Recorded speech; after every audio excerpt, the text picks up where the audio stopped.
വല്ലാതെ വർഗീയവൽക്കരിക്കാനുള്ള ശ്രമം നടക്കുന്നത് ശരിയാണോ? അല്ല, തെരഞ്ഞെടുപ്പ് കാലത്ത് നടന്നത് തന്നെയല്ലേ? തെരഞ്ഞെടുപ്പ് കാലത്ത് നടന്നത് തന്നെയല്ലേ? അവര് UDFന്റെ കൂടെയുള്ള, കോൺഗ്രസിന്റെ കൂടെയുള്ള ഒരു പ്രധാനപ്പെട്ട ഘടകകക്ഷിയാണ്.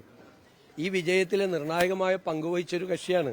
അവർ ഞങ്ങളുടെ കൂടെ കരുണാകരന്റെ കാലത്തും ഒക്കെ ഞങ്ങളുടെ കൂടെ ഉണ്ടായിരുന്നതാണ് അന്നു മുതൽ. അവർക്ക് പ്രധാനപ്പെട്ട റോളുണ്ട്. പക്ഷെ അവരെ ഒറ്റ തിരിഞ്ഞ് ആക്രമിക്കുന്നത് ഒരു വിദ്വേഷ ക്യാമ്പയിൻ കേരളത്തിൽ ഉണ്ടാക്കി ഒരു ഡിവൈഡ് ഉണ്ടാക്കാൻ വേണ്ടിയിട്ടാണ്. ഞാൻ നേരത്തെ ഒരു ചോദ്യം ചോദിച്ചിരുന്നു.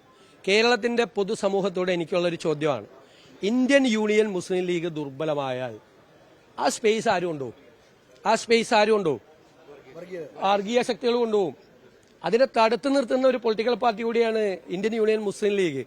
അത് ലീഗിനെ എതിർക്കുന്നവർ അത് മനസ്സിലാക്കണം. അതൊന്നും വെച്ചു പൊറിപ്പിക്കുന്ന പ്രശ്നമില്ല. അതിനോടൊന്നും ഒരു കോംപ്രമൈസ് ഇല്ല. വിദ്വേഷ പ്രചരണത്തിനെതിരായിട്ട് ഒരു കോംപ്രമൈസും ഇല്ല.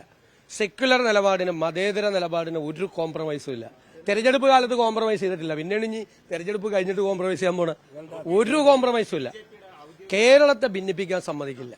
വരാനിരിക്കുന്ന തലമുറകൾ സൗഹാർദ്ദത്തോടുകൂടി, നമ്മുടെ മക്കളും കൊച്ചുമക്കളും സൗഹാർദ്ദത്തോടുകൂടി ജീവിക്കുന്ന ഒരു കേരളം, അത് തകർക്കാൻ ഒരു ശക്തിയെ സമ്മതിക്കില്ല. എന്തു വില കൊടുത്ത് അതിനെ എതിർക്കും.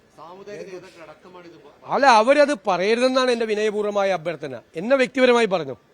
വ്യക്തിപരമായി എന്നെ ഇഷ്ടമില്ലെങ്കിൽ പറഞ്ഞു. എന്നോട് എല്ലാവർക്കും ഇഷ്ടം ഉണ്ടാവണമെന്നില്ല, അനിഷ്ടം ഉണ്ടാവും. ചിലപ്പോൾ എന്റെ സ്വഭാവം ഇഷ്ടമല്ലായിരിക്കും. ഞാനത് കറക്റ്റ് ചെയ്യാം. പക്ഷേ വർഗീയത പറയരുത്.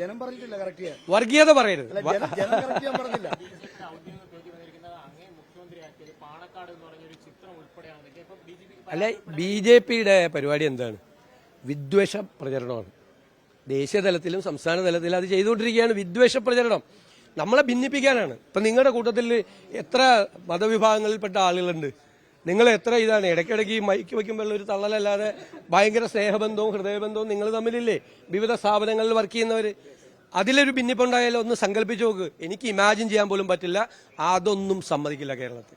നമ്മൾ പറയില്ല, ഈ തെരഞ്ഞെടുപ്പിന്റെ പ്രഖ്യാപനം ഈ രാജ്യത്തോടുള്ള കേരളത്തിന്റെ പ്രഖ്യാപനമാണ്. ഞങ്ങളുടേതും മതേതര കേരളമാണെന്ന്. അതും ഒരു പോറൽ വീഴ്ത്താൻ സമ്മതിക്കില്ല.